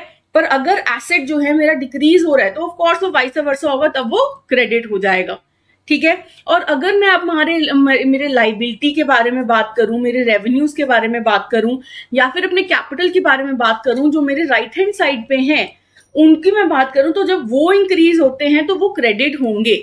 और अगर वाइसा वर्सा करना है, ये सब चीजें रिड्यूस हो रही हैं या डिक्रीज हो रही हैं, तब वो डेबिट होगा, ठीक है। अभी अगर आपको ये याद नहीं हो रहा है तो दैट्स फाइन, हम रोट लर्निंग नहीं करेंगे, हम कंसेप्ट के हिसाब से ही चलेंगे। मैं चाहती हूँ कि आपको ये याद हो रादर देन कि आप इसको क्रैम करें, आप इसके कॉन्सेप्ट को समझिए, ठीक है जी। तो ये सब चीजें ये भी सेम ही चीज लिखी है कि अगर मुझे एसेट या एक्सपेंसेस को रिकॉर्ड करना है तो उसके इंक्रीज को डेबिट करूंगी, डिक्रीज को क्रेडिट करूंगी। एंड सिमिलरली अगर मुझे लाइबिलिटीज, कैपिटल या रेवेन्यूज में कोई चेंज करना है तो इंक्रीज होगा तो क्रेडिट होगा, डिक्रीज होगा तो डेबिट होगा, ठीक है। ये सब चीजें अभी बड़ी बुकिश लैंग्वेज आपको लग रही होगी, लेकिन अगर आप इस कंसेप्ट को समझ गए हो तो आपको ये याद भी हो जाएगा, ठीक है। अकाउंटिंग इक्वेशन तो मुझे नहीं लगता आप किसी को डाउट होना चाहिए, ठीक है। मेन वाली तो हमें पता है, that is asset is equal to liabilities plus capital. और उसमें अगर मैं अपने इनकम स्टेटमेंट का भी अंश कह लो, उसको मैं जोड़ दूं साथ में, तो वो क्या बन जाएगा मेरा, asset plus expenses is equal to liability plus capital plus revenue, ठीक है। तो ये याद करनी है आपने, रोट लर्निंग नहीं करनी, कंसेप्ट को समझ के करना है, ठीक है। चलिए, अब रूल ऑफ डेबिट और क्रेडिट आपको कुछ हद तक समझ में आ गया होगा। अगर याद नहीं हुआ है अभी भी तो डोंट वरी, अब जब हम इसको आगे करेंगे ना तो आपको ये याद भी हो जाएगा, ठीक है। तो चलिए अब हम आगे बढ़ते हैं विद द रिकॉर्डिंग। देखिए, रिकॉर्डिंग में ना सबसे पहली चीज है कि हम कहाँ पे उसको रिकॉर्ड करना स्टार्ट करते हैं। तो हमारी जो पहली बुक होती है that is known as your journal book, ठीक है। जर्नल एंट्रीज करनी होती हैं, that is the book of original entry, ठीक है, जिसको हम कहते हैं बुक ऑफ ओरिजिनल एंट्री। और इसके ऊपर क्वेश्चन भी आ जाता है, ठीक है, कि जर्नल को और क्या कहा जाता है। तो बहुत सारे वो आपको ऑप्शंस दे देंगे जिसमें से book of original entry should be the correct answer. तो याद रखना क्यों ओरिजिनल एंट्री, बिकॉज सबसे पहले जब भी रिकॉर्ड करते हैं तो सबसे पहले हम जर्नल बुक में ही रिकॉर्ड करते हैं, जहां पे सारी transactions are recorded in a chronological order. What do you understand by chronological order? I told you, देखो कोई ट्रांजैक्शन है जो 1 जनवरी को हुई, आपने रिकॉर्ड कर ली, और लेट अस से फिर नेक्स्ट जो ट्रांजैक्शन आपको याद है वो 8 जनवरी को हुई, आपने रिकॉर्ड कर ली। फिर आपको याद आया 2 जनवरी को भी एक ट्रांजैक्शन हुई थी, तो मैं उसको यहाँ पे रिकॉर्ड कर दूं 8 जनवरी के बाद? नहीं, क्यों? क्योंकि हमें उसको सीक्वेंस में, इसको क्रोनोलॉजिकल ऑर्डर में ही रिकॉर्ड करना है। फर्स्ट के बाद आएगा सेकंड, थर्ड, फोर्थ, और मतलब जब भी ट्रांजैक्शन आपकी हुई है, लेकिन सीक्वेंस में रहेगा वो हमेशा 1, 2, 8, 16, 17, 18, वॉट एवर इट इज। तो हमेशा सीक्वेंस में ही आपका रिकॉर्डिंग होगी ट्रांजैक्शंस की, ठीक है। This is also known as the book of original entry, ये याद रखना है आपने। नाउ इसके बाद जब हमने जर्नल एंट्रीज बना ली, फिर हम उसको पोस्ट करते हैं टू द रिस्पेक्टिव अकाउंट्स। इसको हम बाद में पढ़ेंगे, which is basically known as ledger, ठीक है। इसको हम अभी पढ़ेंगे अपने हमारे इसी वीडियो लेक्चर में, लेकिन अभी आपने जर्नल के बारे में समझना है, ठीक है। तो फॉर्मेट ऑफ जर्नल समझ लेते हैं। देखिए, यहाँ पे एक छोटा सा क्वेश्चन दे रखा है, क्वेश्चन को मैं करके दिखाऊंगी, लेकिन अगर आपको इसकी पर्टिकुलर समझ में ना आए, अगर ये एंट्री कैसे करी है ये समझ में ना आए, तो वो चल जाएगा अभी के लिए, लेकिन फॉर्मेट को समझिए, ठीक है जी। तो let us say goods have been purchased on credit for 30,000। Goods purchase करे हैं मैंने, right, from MS Govind Traders on December 24, 2014 involves 2 accounts। देखिए, सबसे पहले तो आपको याद करना है ये बात कि जब भी मैं गुड्स परचेज करती हूँ तब मैं गुड्स नहीं डालती हूँ अपनी एंट्री में, मैं क्या डालती हूँ हमेशा? Purchases. This is basically my expense, ठीक है। परचेजेस अकाउंट हमेशा मेरा इम्पैक्ट होगा। और जो नेक्स्ट अकाउंट इम्पैक्ट होगा वो कौन सा होगा? क्योंकि मैंने उसको क्रेडिट पे लिया है, कैश पे तो नहीं लिया, तो ऑफकोर्स जब मैंने कुछ भी परचेज करा है ऑन क्रेडिट, मतलब मैं उसको पैसे बाद में दूंगी, तो मेरा कौन बन जाता है? ये जो गोविंद ट्रेडर्स है ये मेरा क्रेडिटर बन जाएगा, ठीक है। इसको मैं नाम भी दे दूंगी क्योंकि ये नाम गिवन है, तो मैं कहूंगी ये MS गोविंद ट्रेडर्स है, ठीक है। तो ये 2 अकाउंट्स हैं जो बेसिकली इम्पैक्ट होंगे, परचेजेस अकाउंट और कहूंगी गोविंद ट्रेडर्स अकाउंट, ठीक है जी। नाउ अब इसकी जर्नल एंट्री हम कैसे करते हैं, फॉर्मेट को समझिए। देखिए, सबसे पहले तो हम लिखेंगे डेट। डेट बहुत इंपॉर्टेंट होती है, कई बार क्वेश्चन में मेंशन भी होती है, कई बार नहीं भी होती है, तो that is a different case, लेकिन जर्नल में हमेशा डेट मेंशन करनी होती है। ठीक है। तो यहाँ पे क्योंकि दिसंबर 2014 को ट्रांजैक्शन हुई है, तो वैसे हम डेट लिख देंगे। हम डेट लिखने का कोई ऐसा फॉर्मेट नहीं है कि इसी फॉर्मेट में डेट लिखनी है, कैसे भी लिख सकते हो, बट मोस्टली यही रूल फॉलो होता है कि आप ऊपर ईयर मेंशन कर देंगे और उसके बाद नीचे डेट्स मेंशन करते रहेंगे, बार बार ईयर मेंशन नहीं करते हैं, ठीक है। बट इसका कोई जनरल फॉर्मेट नहीं है, आप इसको जैसे मर्जी कर सकते हैं, पर डेट मेंशन करनी जरूरी होती है। नेक्स्ट आपके पर्टिकुलर्स में बेसिकली आती है आपकी जर्नल एंट्री। देखिए यहाँ पे दो अकाउंट्स हैं जो इम्पैक्ट हो रहे हैं। अगर आप वापस से उस अकाउंटिंग इक्वेशन की तरफ जाते हैं तो देखिए क्या थी, asset plus your expenses will be equal to your liability plus capital plus revenue. अब परचेजेस क्या हैं, क्या परचेजेस मेरे एक्सपेंसेस हैं, इज दैट करेक्ट। एक्सपेंस हुआ है ऑर्गेनाइजेशन में, क्या परचेजेस इंक्रीज हुई है, बिल्कुल हुई है। तो मैं क्या कहूँ, एक्सपेंसेस इंक्रीज हुए हैं। एक्सपेंसेस जब भी इंक्रीज होते हैं तो लेफ्ट हैंड साइड देखिए, जब भी लेफ्ट हैंड साइड मेरा इंक्रीज होता है तो क्या होगा, डेबिट। तो purchases account will be debited, ठीक है, ये डेबिट होगा। और गोविंद ट्रेडर्स कौन है, क्रेडिटर है। MS Govind trader is a creditor, it's a liability to me, ठीक है। लाइबिलिटी जो है वो इंक्रीज हो गई है, तो जब भी हमारा राइट हैंड साइड जब भी मेरा इंक्रीज होता है तो क्या होगा, लाइबिलिटी अगर इंक्रीज हो रही है तो वो क्रेडिट होगी, राइट। याद है आपको ये। तो देखिए एंट्री कैसे करेंगे, देखिए सबसे पहले तो आपको ये याद रखना है कि जब भी मैं पर्टिकुलर्स में एंट्री करना स्टार्ट करूंगी तो जो भी चीज डेबिट होनी है, जो भी ट्रांजैक्शन, जो भी अकाउंट डेबिट होना है, उसको ना मैं क्या करूंगी, मेरे जो ये लाइन है इसी के साथ साथ मेंशन करना शुरू करूंगी। परचेजेस अकाउंट, ठीक है, परचेजेस अकाउंट, ये वाला अकाउंट है जो इम्पैक्ट हो रहा है, और उसके सामने मैं लिखूंगी डेबिट। डेबिट कैसे लिखूंगी, DR प्रीफिक्स में बेसिकली। और कहाँ पे लिखूंगी, देखिए बिल्कुल on the right hand side of this margin, यहाँ पे ये जो मार्जिन है ना, बिल्कुल उसके साथ साथ लिखूंगी DR, जो भी अकाउंट सिर्फ डेबिट होता है। नेक्स्ट लाइन में जाऊंगी, थोड़ी सी स्पेस छोड़ूंगी, ठीक है, थोड़ी सी स्पेस छोड़ूंगी, जहां पे भी मुझे क्रेडिट ट्रांजैक्शन करनी है, ठीक है, वहां पे मैं मेंशन करूंगी 2, ठीक है, 2 जो भी मेरा अकाउंट है जो क्रेडिट हो रहा है। क्या, कौन सा अकाउंट क्रेडिट हो रहा है, MS गोविंद ट्रेडर, या फिर इसको क्रेडिटर अकाउंट भी लिख सकते हैं, एज यू विश, ठीक है। पर मोस्टली हम नाम लिखेंगे, अगर नाम गिवन है तो हम नेम ही मेंशन करेंगे, 2 गोविंद ट्रेडर्स, ठीक है। और उसके आगे देखिए यहाँ पे आता है आपका लेजर फोलियो। फिर ये तो इतना तो समझ में आया, इतना पार्ट समझ में आया, ठीक है। उसके बाद ये नीचे वाला पार्ट अभी मैं छोड़ रही हूँ, ये वाला अभी बताती हूँ ये क्या होता है। उसके आगे आता है लेजर फोलियो। लेजर फोलियो क्या होता है, बेसिकली हमें पता है जर्नल के बाद ना it has to be posted to the ledger accounts, है ना, it has to be posted to the ledger account. अगर अभी नहीं पता है क्या होते हैं दैट इज फाइन, बट इतना बता दीजिए कि लेजर अकाउंट्स में हम पोस्ट करते हैं। तो जहां पे भी ये ट्रांजैक्शन, ये जो पर्टिकुलर ट्रांजैक्शन है जहां पे भी पोस्ट होगी, फॉर एग्जांपल वो पेज नंबर 36 पे पोस्ट हो रही है, तो यहाँ पे हम लिख देंगे 36। Basically this is the page number of the ledger account where this transaction has been posted, ठीक है जी। उसके आगे आ जाएगी आपकी डेबिट अमाउंट और क्रेडिट अमाउंट। तो जहां पे भी हमारा डेबिट हुआ है, परचेजेस अकाउंट डेबिट हुआ है, तो उसके सामने सामने डेबिट अमाउंट आ जाएगी। कितनी है, 30,000 इज द अमाउंट, इतनी परचेजेस करी है। और क्रेडिट में भी देखिए, क्योंकि 30,000 की परचेजेस करी है तो इतना ही उधार है, सो दैट इज क्रेडिट अमाउंट में आ जाएगा 30,000, ठीक है। ये नेक्स्ट लाइन में आएगा, ये याद रखना है, एक साथ साथ नहीं लिख देना है, ठीक है जी। और फिर एक चीज जो हमने छोड़ दी थी वो ये है, that is the narration. This is basically known as the narration. तो ये purchases of goods in trade from Govind traders, basically जो भी मैंने एंट्री करी है उसके नीचे नरेशन लिखेंगे, उसकी एक्सप्लेनेशन लिखेंगे कि ये एंट्री करी क्यों है, ठीक है। सो this is basically the journal format. अब देखने में थोड़ा सा आपको लग रहा है कि शायद ज्यादा बड़ा है, पर इतना बड़ा नहीं है, सिर्फ डेट आती है आपकी, ठीक है, डेट मेंशन करी जाएगी, फिर पर्टिकुलर्स, ठीक है, पर्टिकुलर्स। और ये याद रखना है, जब भी पर्टिकुलर्स आप स्टार्ट करते हैं, जब भी आप जर्नल एंट्री का फर्स्ट डेबिट एंट्री करते हैं, तो डेबिट एंट्री आपकी बिल्कुल इस मार्जिन से शुरू होती है on the left hand side, और उसी के आगे आप DR लिखते हैं डेबिट के लिए, ठीक है, which is on the right hand side. अब जब हम उसकी क्रेडिट एंट्री करते हैं तो हम थोड़ी सी स्पेस छोड़ते हैं on the left hand side of the margin, ठीक है, 2 से स्टार्ट करते हैं, 2 विद अ प्रीफिक्स 2, ठीक है। और उसके बाद मेंशन करते हैं अकाउंट जो क्रेडिट होना है, ठीक है जी। और याद रखना है इसके आगे हम कोई क्रेडिट नहीं लिखते हैं, उसके आगे कोई हम CR नहीं लिखते हैं, सिर्फ डेबिट को हम लिखते हैं DR, क्रेडिट वाले को कोई ऐसी स्पेशल वो चीज नहीं मिलती है, उसको मिलता है 2, ये प्रीफिक्स मिलता है 2, ठीक है जी। और उसके आगे फिर हम ledger folio is basically field during posting and not during journalising. ये भी याद रखना है एक चीज, देखिए लेजर फोलियो क्या है, पेज नंबर है, तो बेसिकली जब जर्नल एंट्रीज आपकी सारी बन जाती हैं, ये लेजर फोलियो को हम ब्लैंक छोड़ देते हैं, ठीक है।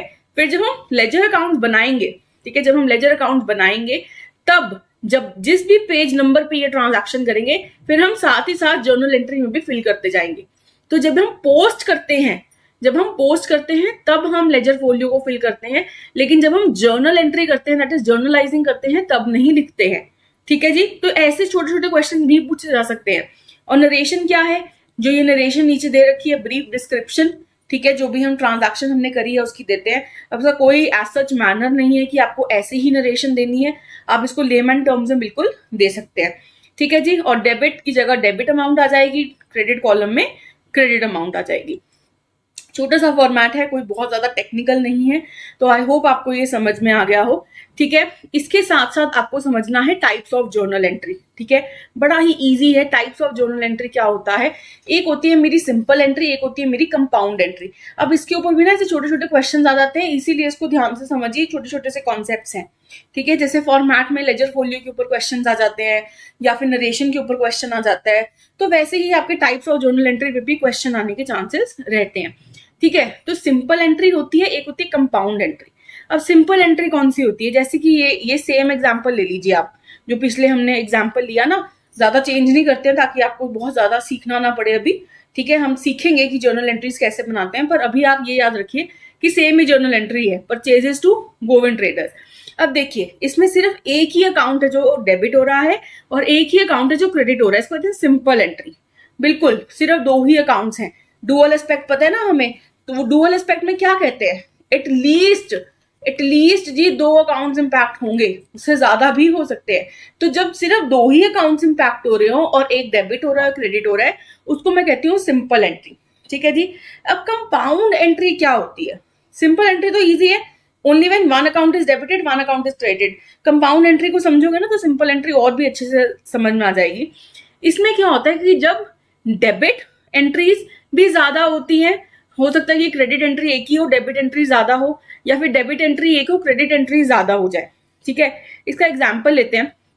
लेट अस से आपने ऑफिस फर्नीचर परचेज किया, कहां से परचेज किया, from modern furnitures on July 4, ठीक है। कितने में परचेज किया, 25,000, and 5,000 is paid in cash, ठीक है, and the balance is paid in still payable. So basically मैंने क्या परचेज किया है, फर्नीचर। अब याद रखेंगे इस टाइम पे हम परचेजेस अकाउंट नहीं लिखते हैं।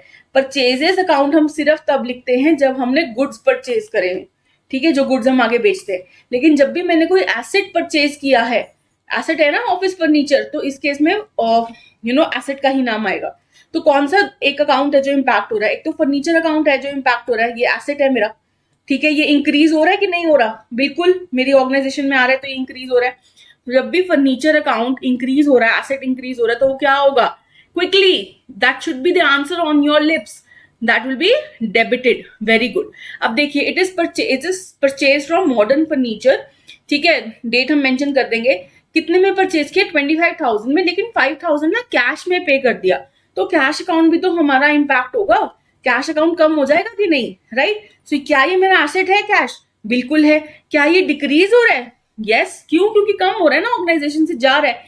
तो जब एसेट डिक्रीज होता है, again the answer should be on tips, जब आपका एसेट डिक्रीज हो रहा है तो क्या होगा, क्रेडिट, है ना।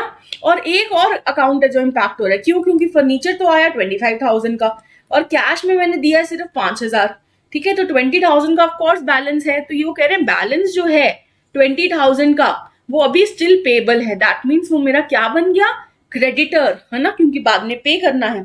कौन है मेरा क्रेडिटर, मॉडर्न फर्नीचर। तो मैं कहूँ मॉडर्न फर्नीचर भी मेरा इम्पैक्ट होगा। अब मॉडर्न फर्नीचर क्या है, ये मेरा क्रेडिटर अकाउंट है ना, क्रेडिटर है। क्या ये मेरी लाइबिलिटी है, बिल्कुल है। लाइबिलिटी जब इंक्रीज होती है तो क्या होगा, quickly liability is on the right hand side increase होता है तो वो क्रेडिट होगा। कितने पे हो रहा है, कितने से हो रहा है, दैट इज 20,000। तो जर्नल एंट्री बनाएंगे अगर हम, तो अगर आप देखो कि एक अकाउंट है जो डेबिट हो रहा है ना, और दो अकाउंट्स हैं जो क्रेडिट हो रहे हैं, तो क्या आप देख रहे हो, कि एटलीस्ट 2 अकाउंट्स तो इम्पैक्ट हो रहे हैं, लेकिन उससे ज्यादा भी हो रहे हैं इस केस में। तो इस केस में एंट्री क्या बनेगी आपकी, office furniture account, that is debited, right, that should be debited. ऐसे ही लिखा जाएगा ना, ये फॉर्मेट समझ में आया, ठीक है, ये बिल्कुल आपके लेफ्ट हैंड साइड से शुरू होगा। फिर हम थोड़ी सी स्पेस छोड़ेंगे, लिखेंगे 2, जो भी अकाउंट्स हमारे क्रेडिट हो रहे हैं, 2 हो रहे हैं, एक हो रहा है कैश और एक हो रहा है मेरा modern furniture. So cash account will be credited, तो हम थोड़ी सी स्पेस छोड़ेंगे, 2 लिखेंगे प्रीफिक्स में। कैश अकाउंट कितना 5000 और फर्नीचर अकाउंट भी हमारा क्रेडिट ही हो रहा है। इसके आगे देखिए कोई वो नहीं आएगा, CR कुछ नहीं लिखेंगे, याद रखना है। ये जो 2 वर्ड है ना, इससे से पता लग रहा है कि ये क्रेडिट ट्रांजैक्शन है। 2 modern furniture again 20,000. So can you see how many accounts are getting credited? 2 accounts are getting credited and only 1 account is getting debited. तो ऐसे केसेस में जब more than 1 account is either credited or either debited, so that is known as compound entry. ऐसा भी हो सकता है कि 2 अकाउंट्स आपके डेबिट हो रहे हैं, एक क्रेडिट हो रहा है, या फिर ऐसा भी हो सकता है कि 2 अकाउंट्स डेबिट हो रहे हैं, 2 अकाउंट्स ही आपके क्रेडिट भी हो रहे हैं। So in that case that is also compound entry. Simple में क्या होगा, when there is only 1 account getting debited, 1 account getting credited. और कंपाउंड एंट्री में क्या होगा, when there will be 1 account which needs to be, you can say, debited and more than 2 accounts, more than 1 account getting credited और vice versa also. तो compound entry और simple entry में आपको फर्क समझ में आ जाना चाहिए, बहुत ज्यादा कॉम्प्लिकेटेड नहीं है, इसमें छोटा सा क्वेश्चन आने की चांसेस है, और जिन्होंने अब ये वीडियो देख ली है वो इस आंसर को कभी भूलेंगे भी नहीं। ठीक है जी, चलिए let us move ahead. Now हम एक जर्नल एंट्रीज करके देखेंगे। ठीक है, जर्नल एंट्रीज करके देखने के लिए आप एक कॉपी पेन जरूर अपने साथ रखिए। ठीक है, क्यों? क्योंकि जब आप एंट्रीज करेंगे मेरे साथ साथ तो आप बहुत अच्छे से सीख पाएंगे अगर आप उसको खुद भी लिखेंगे, खुद भी करके देखेंगे। मुझसे पहले आपके पास आंसर होना चाहिए, ऑल्दो यहाँ पे आंसर जरूर मेंशन है, बट इसको नहीं देखिएगा, कोशिश करिए अपना दिमाग खुद लगाने के लिए, जर्नल एंट्रीज खुद बनाने के लिए। आप बना पाएंगे, अगर नहीं बना पाएंगे तो of course I am here to help you also. हम अभी जर्नल एंट्री स्टार्ट करते हैं। ठीक है, सो पहली जर्नल एंट्री है हमारी, Rohit started business with a capital of 5 lakh rupees. Now, if you see, he has started a business, so he has invested his own money. That means which account will be impacted? One, the capital account, okay, because he has invested the money. And second account with that will be impacted would be what? The cash account. Why? Because the capital that he has invested, that will be put as cash. ठीक है, cash की तरह उसको अपना asset की तरह रख सकता है वो, right? So two accounts which will be impacted will be cash and the capital account. अगर आप देखो कैश जो है वो बिजनेस में आ रहा है, राइट, सो इंक्रीज हो रहा है, basically it's an asset. Asset जब इंक्रीज हो रहा है तो वो क्या होगा? Debit, right, it will be debited. इधर देखिए, एसेट जब आपका इंक्रीज होता है तो क्या होगा? डेबिट। सो हेंस यहाँ पे देखियो cash account will be debited and capital account is like a liability account to you, right, that we know. जो भी कैपिटल इन्वेस्ट करता है आपका ओनर, वो बिजनेस के लिए एक लाइबिलिटी होती है। So hence here the liability is increasing, या फिर आप इसको यही से देख लीजिए, जो हमारा कैपिटल है वो इंक्रीज कर रहा है। जब कैपिटल इंक्रीज करता है तो क्या होगा? Credit, right. So what should be the entry? Cash account debit to capital account. इधर देखिए डेट इधर हम मेंशन नहीं कर रहे हैं, why? Because it is not mentioned in the question. If it will be mentioned we will write it here, if it is not mentioned that is fine. ठीक है, तो लेफ्ट हैंड साइड से शुरू करेंगे, कैश अकाउंट लिखेंगे, यहाँ पे लिखेंगे debit on the right hand side. ठीक है, और यहाँ पे थोड़ी सी स्पेस छोड़ेंगे, लिखेंगे 2। ठीक है, क्योंकि ये क्रेडिट ट्रांजैक्शन है। 2 कैपिटल अकाउंट, इधर कोई CR वाला वर्ड नहीं आएगा। ठीक है जी, और डेबिट अमाउंट में डेबिट अमाउंट आ जाएगी, क्रेडिट अमाउंट में क्रेडिट अमाउंट आ जाएगी। और आप एक और चीज देखेंगे, यहाँ पे जो डेबिट और क्रेडिट अमाउंट है वो हमेशा जो है आपकी मैच कर जाएगी। ठीक है जी, चलिए नेक्स्ट मूव करते हैं नेक्स्ट एंट्री की तरफ। Opened a bank account in the State Bank of India with an amount of 4,80,000. So what have you done here? जो भी कैश आपके पास पड़ा था 5 लाख रुपीज का, उसमें से जो 4,80,000 है आपने SBI में जमा करवा दिया। That means which 2 accounts will be impacted? एक तो कैश और एक आपका बैंक। दोनों ही एसेट अकाउंट्स है, बिल्कुल करेक्ट है। तो अब कैसे करेंगे? कैश यहाँ पे कम हो रहा है कि ज्यादा हो रहा है? कम हो रहा है, डिक्रीज हो रहा है, is that correct? Cash asset जब डिक्रीज हो रहा होता है तो क्या होगा? क्रेडिट होगा। और बैंक, क्योंकि ये बैंक हमारा एसेट है, ये इंक्रीज हो रहा है, तो ये क्या हो जाएगा? हमारा डेबिट। तो what should be the entry? The entry should be bank to cash. ठीक है, छोटी सी नीचे नरेशन लिख देंगे हम। अब नरेशन का कोई सच रूल नहीं होता कि इसको ऐसे ही लिखनी है, you can write it in the layman language. ठीक है जी, bank account debit to cash account 4,80,000, correct. चलिए आगे मूव करते हैं। Bought furniture for ₹60,000 and check was issued on the same date. Right. So furniture हमने बाय करा 60,000 का, तो कुछ कौन सा अकाउंट इंपैक्ट होगा? फर्नीचर अकाउंट इंपैक्ट होगा, दैट्स करेक्ट, ठीक है, क्योंकि ये एसेट अकाउंट है। और दूसरा, क्योंकि हमने चेक से पे करा है तो बैंक अकाउंट भी आपका इंपैक्ट होगा, ये भी आपका एसेट अकाउंट है। तो देखिए, बैंक से पैसे जा रहे हैं, बैंक से जब पैसे जा रहे हैं तो उसका मतलब ये रिड्यूस हो रहा है। जब बैंक रिड्यूस हो रहा है, एसेट रिड्यूस हो रहा है, तो वो क्रेडिट होगा। और फर्नीचर एसेट जो है इंक्रीज हो रहा है, ऑर्गेनाइजेशन में आ रहा है, सो हेंस जब ये इंक्रीज होता है तो ये डेबिट होगा। बड़ी सिंपल सी एंट्री हो गई। Furniture to bank, how much? 60,000, 60,000, ठीक है, राइट, करेक्ट। चलें आगे। I hope you are able to do these. बहुत ही सिंपल ये पहली 3 एंट्रीज थी। आगे चलते हैं। C, bought plant and machinery for the business for ₹1,25,000 and an advance of ₹10,000 is given in cash and the rest is to be paid to MS Ramjilal, ठीक है जी। अब देखिए जो प्लांट एंड मशीनरी हमने बाय करी वो एक एसेट है, तो ये मैं ऐसे लिख दूं, प्लांट एंड मशीनरी एसेट है मेरा। इंक्रीज हो रहा है, कितने से इंक्रीज हो रहा है? 1,25,000 से। अब क्योंकि एसेट इंक्रीज हो रहा है तो ये क्या होगा? डेबिट या क्रेडिट? एसेट, जल्दी बताइए। डेबिट होगा, वेरी गुड। और कौन से अकाउंट है जो इंपैक्ट हो रहे हैं? Very good, cash account impact हो रहा है आपका, क्योंकि कैश जा रहा है बिजनेस से। when it is getting reduced, cash is an asset account, it is getting reduced, so it will be credited. Very good everyone. and MS Ramji लाल की जब हम बात करते हैं तो ये क्या है मेरा? क्या ये मेरा क्रेडिटर है ना? ऑफ कोर्स बिजनेस के लिए तो ये क्रेडिटर है ना, मुझे इसको पैसा देना है। तो ये क्या है? मेरे लाइबिलिटी है। लाइबिलिटी इधर बढ़ रही है कि घट रही है? बढ़ रही है। जब लाइबिलिटी आपकी इंक्रीज होती है तो क्या होता है? क्रेडिट। तो ये भी आपका क्रेडिट होगा। सो what should be the entry? Your plant and machinery should be debited. Yes, I have debited it with how much? 1,25,000. ध्यान से देखिए, कैश अकाउंट जो है क्रेडिट होगा, ये हमने देख लिया, क्रेडिट होगा। लेकिन कितनी अमाउंट से कितना पे किया है? 10,000 ही पे किया है, तो सिर्फ 10,000 आएगा। और रामजी लाल के अकाउंट में, Ramji Lal account will be credited with how much? 1,15,000. So can you see the debit and the credit side is again matching? Is it matching or not? Yes. सो ये भी आपने ध्यान में रखना। और अगर ये मैच नहीं हो रहा है आपकी जर्नल एंट्री में तो कुछ ना कुछ आपने गड़बड़ करी है, ठीक है। अकाउंट्स में ये तो है ही है, शॉर्ट की जो जर्नल एंट्री है वो मैच होनी चाहिए आपकी, ठीक है, डेबिट और क्रेडिट अमाउंट। चलिए आगे मूव करते हैं। Goods purchase from MS Sumit traders for ₹55,000 on credit, ठीक है। तो मैंने आपको बताया था कि जब भी मैं गुड्स परचेज करती हूं तो ये मेरा एक्सपेंस होता है, तो मेरे purchases account will B impacted, that's correct. Purchases account will B impacted. Purchases account आपका एक्सपेंस अकाउंट है, एक्सपेंस अकाउंट बढ़ रहा है, तो जब एक्सपेंस बढ़ता है तो क्या होता है? डेबिट। Very good. और हमने किससे परचेज किया है? MS सुमित ट्रेडर से परचेज किया है, क्रेडिट पे किया है, तो मैंने इसको भी पैसे पे नहीं करे, तो ये मेरा क्या हो गया? ये मेरा क्रेडिटर हो गया। अब ये क्रेडिटर है तो इसका मतलब ये मेरी लाइबिलिटी है। लाइबिलिटी फिर से इंक्रीज हो रही है तो वो क्या होगी? लाइबिलिटी इंक्रीज होती है तो credit. Very good, applauses for everyone who has answered it correctly.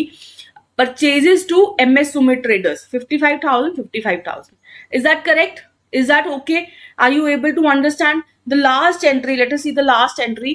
Goods costing 35,000 sold to Rajni Enterprises for 35,000 on credit. अब देखिए, जब हमने गुड्स बेच दिए, ठीक है, तो इसका मतलब मैंने क्या किया? सेल्स करी है। ये भी याद रखना है, सेल्स मेरा कौन सा अकाउंट होता है? ये थोड़ा सा आपने नहीं पढ़ा है अभी शायद। सेल्स अकाउंट मेरा कौन सा अकाउंट होता है? रेवेन्यू अकाउंट होता है, क्योंकि पैसा मेरा आ रहा है। रेवेन्यू जब इंक्रीज होता है तो क्या होगा? यस, वेरी गुड, क्रेडिट होगा।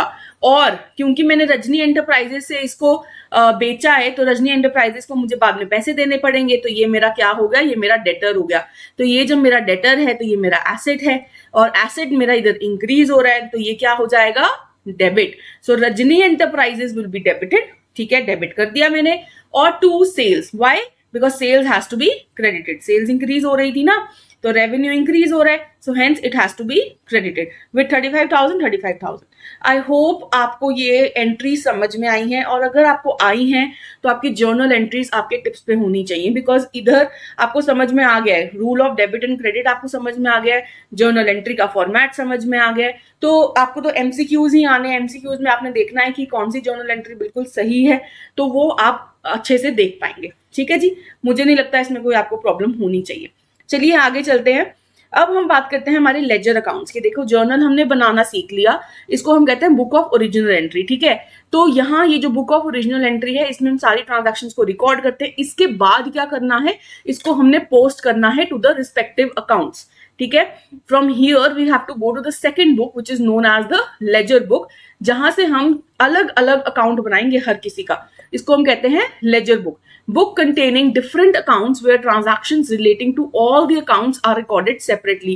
हर account, sales account, purchases account, आपका डेटर अकाउंट, क्रेडिटर अकाउंट, हर चीज अलग से बनेगी। इसको समझाती हूँ मैं ये कैसे बनता है बेसिकली, और ये क्यों इसकी जरूरत पड़ती है। जर्नल एंट्रीज में सब कुछ कर लिया, फिर भी हमें लेजर की जरूरत क्यों पड़ती है। तो ये हमने लेजर बनाया था, ठीक है, ये हमने लेजर बनाया, सॉरी जर्नल बनाया था पूरा, ठीक है। ये सारी जर्नल एंट्रीज हमने करी थी। लेकिन जब मैं इस जर्नल एंट्री को देख पा रही हूँ तो क्या मैं बता सकती हूँ कि किस डेट पे कौन सी ट्रांजैक्शन हुई है। देखो अगर यहाँ पे डेट मेंशन होती तो मैं कहती यस, मैं बता पा रही हूँ कि कौन सी डेट पे कौन सी ट्रांजैक्शन हुई है। यस, इसका तो आंसर यस ही होना चाहिए, ठीक है। यहाँ पे डेट मेंशन नहीं है, पर होती तो मैं बता सकती थी, right. And can we tell the balance due to Rajni enterprises. अगर मुझे देखना है कि रजनी एंटरप्राइजेस ने कितने पैसे मुझे पे करने हैं, तो मुझे क्या करना पड़ेगा, मुझे जर्नल में जाके ढूंढना पड़ेगा।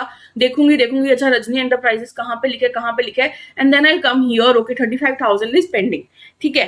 तो बेसिकली जब हम जर्नल अपने बिजनेस में बनाते हैं तो क्या वो सिर्फ 1 पेज का जर्नल होता है? नहीं, बहुत सारे पेजेस होते हैं। क्या मैं हर में जाके चेक करती रहूंगी कि रजनी एंटरप्राइजेस ने अच्छा यहाँ पे 35,000 देने हैं, यहाँ पे 50,000 देने हैं, यहाँ पे 25,000 देने हैं, तो इतना ड्यू है?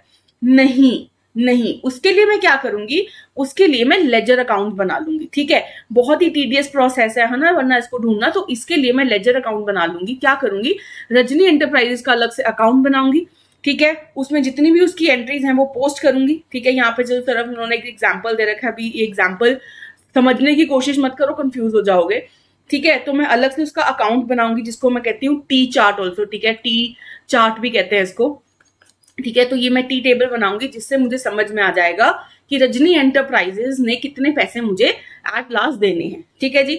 और हर account basically bank account, cash account, capital account, हर अकाउंट में डिफरेंटली बनाती हूँ, ताकि मुझे सबके balances at the end of the year या फिर जब भी मैं देखना चाहती हूँ मैं उसका बैलेंस करके देख सकती हूँ, ठीक है।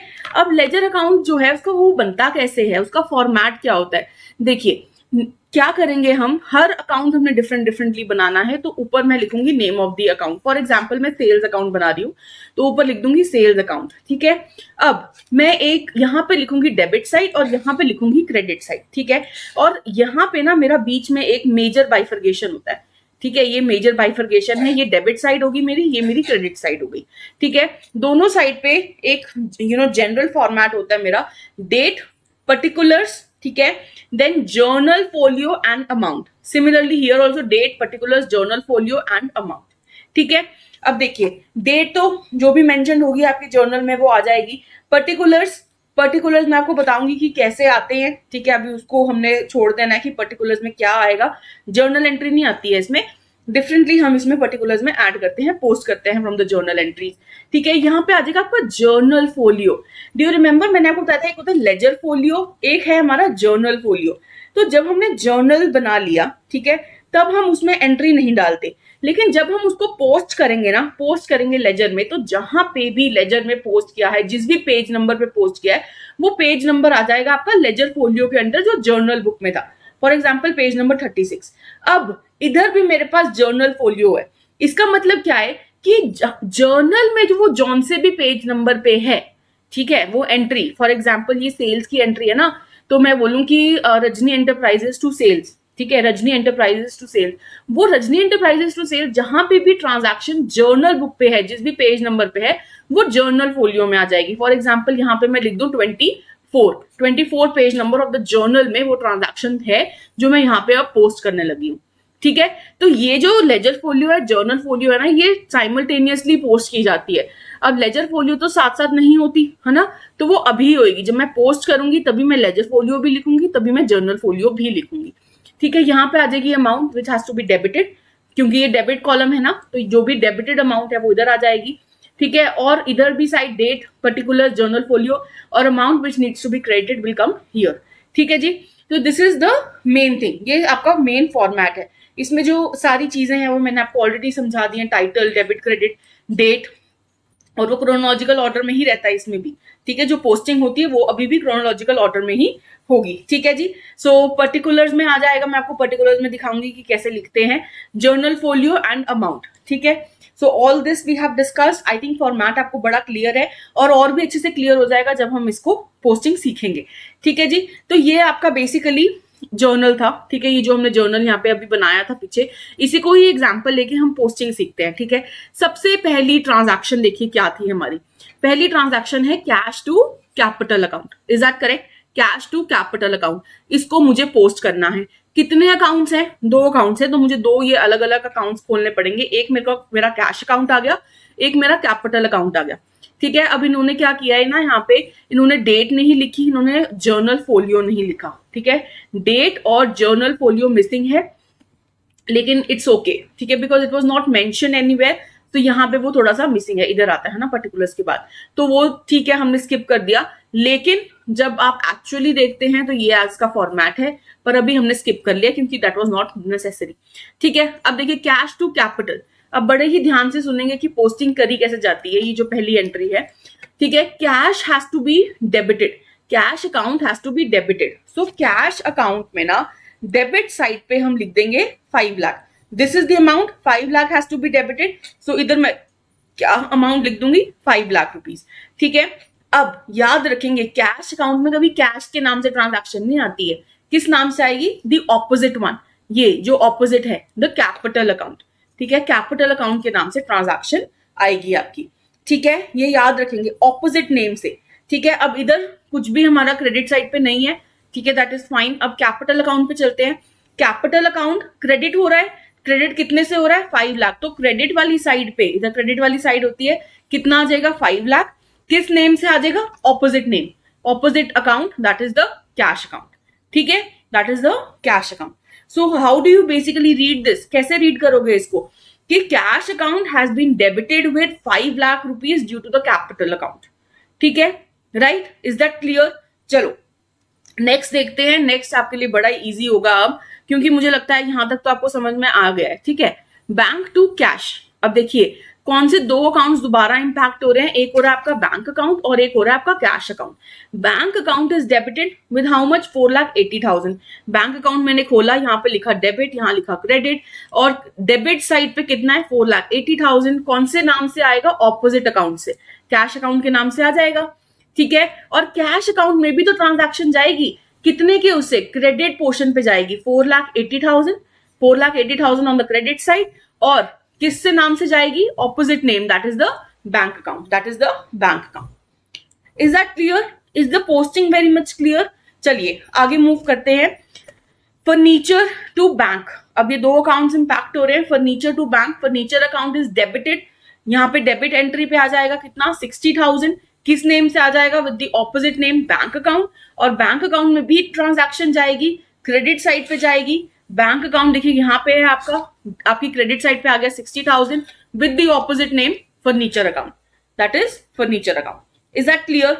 चलिए आगे मूव करते हैं। प्लांट एंड मशीनरी अकाउंट, अब इसको देखिए, ये वाली ट्रांजैक्शन को आराम से देखिए। Plant and machinery to cash account and to Ramji Lal. अब कैसे करेंगे?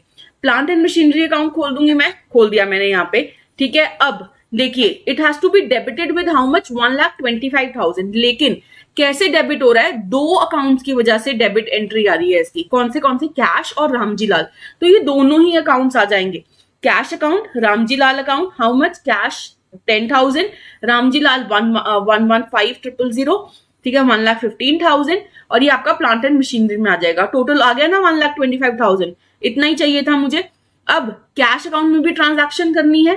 कैश अकाउंट में देखिए यहां पे मैं ट्रांजैक्शन करूंगी प्लांट एंड मशीनरी। देखिए क्रेडिट साइड पे जाना है ना 10,000 विद द ऑपोजिट। अब इसमें रामजी लाल नहीं आएगा, ये याद रखेंगे। ऑपोजिट वाली एंट्री आती है सिर्फ, ऑपोजिट ट्रांजैक्शन वाली। इधर ये क्रेडिट हो रहा है तो डेबिट वाला ही जाएगा सिर्फ, that is plant and machinery account, ठीक है, 10,000। Is that clear? Is that very much clear? ठीक है। और रामजी लाल के अकाउंट में भी क्रेडिट साइड पे ट्रांजैक्शन जाएगी, क्रेडिट साइड पे 1,15,000, but by which name? Not by the cash but by plant and machinery, plant and machinery account. Is that very much clear? चलिए आगे मूव करते हैं। Purchases to MS Sumit traders, ठीक है, purchases to MS Sumit traders, ये दोनों account हम खोल लेंगे। Purchases account has to be debited with 55,000, debit कर दिया डेबिट साइड पे, this is the debit side right, और ये आपकी क्रेडिट साइड है, 55,000 डाल दिया और सुमित ट्रेडर्स के नाम से आ जाएगा, that is the opposite account. Similarly Sumit traders का अकाउंट भी हम खोल लेंगे और क्रेडिट साइड पे 55,000 with the opposite name purchases account right. चलिए नेक्स्ट पे मूव करते हैं, Rajni to sales. I think this is very much easy now. आप मुझे बताइए कैसे करेंगे।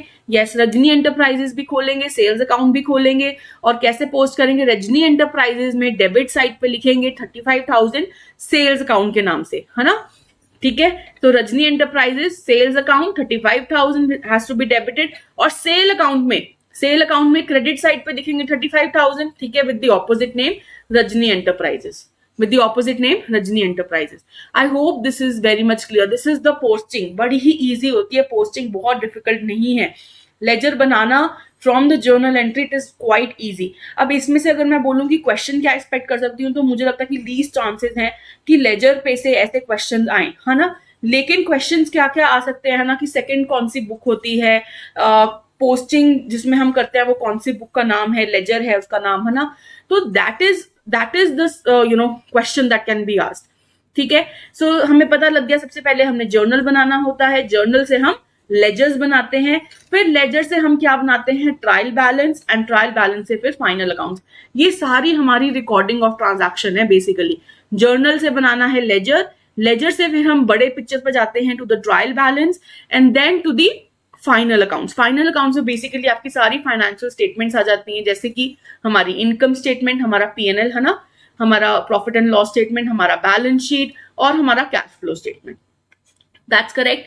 तो ये आपका रिकॉर्डिंग ऑफ ट्रांजैक्शंस है, ठीक है। जो ट्रायल बैलेंस है हम आगे करेंगे, बट उससे पहले ना आपको एक और चीज समझनी है। जब हम डेबिट और क्रेडिट की बात करते हैं तो हमने ये इस वे से इसको समझा है कि जब एसेट और एक्सपेंसेस आपके इंक्रीज कर रहे हैं तो वो डेबिट होगा, और जब वो डिक्रीज कर रहे हैं तो वो क्रेडिट होगा, राइट। और सिमिलरली जब लाइबिलिटी, रेवेन्यू और कैपिटल की बात करते हैं और वो इंक्रीज हो रहा है तो वो क्रेडिट होगा, और अगर वो डिक्रीज कर रहे हैं तो वो डेबिट होगा। This is the part that we have discussed. फिर हमने जर्नल एंट्री बनानी सीखी, उसके बाद हमने लेजर एंट्री बनानी सीखी, लेजर में पोस्ट करना सीखा।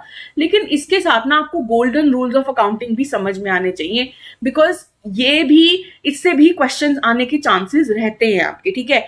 आपने क्या करना है, जब आप फॉलो करोगे, जब आप जर्नल एंट्री बनाओगे ना, तो ट्राई करो कि यही कंसेप्ट फॉलो करो, ठीक है।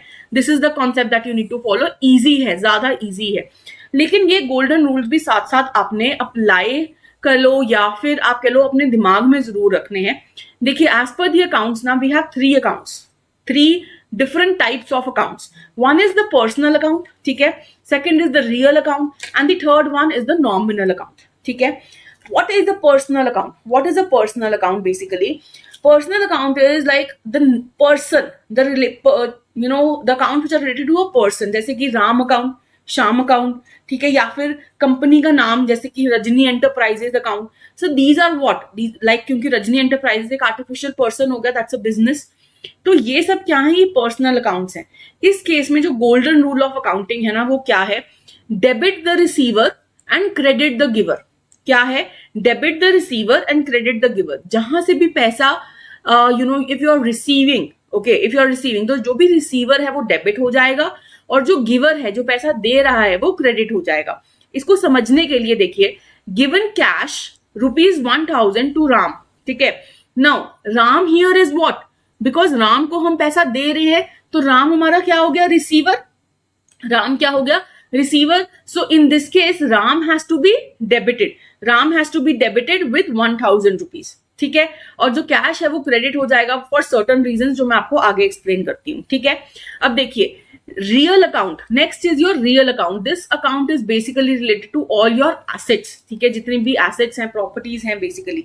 तो इस केस में क्या है, debit what comes in, credit what goes out. बहुत बार आपने सुना भी होगा ये, है ना, कई जगहों पे यूज भी होता रहता है। So debit what comes in, credit what goes out, ठीक है।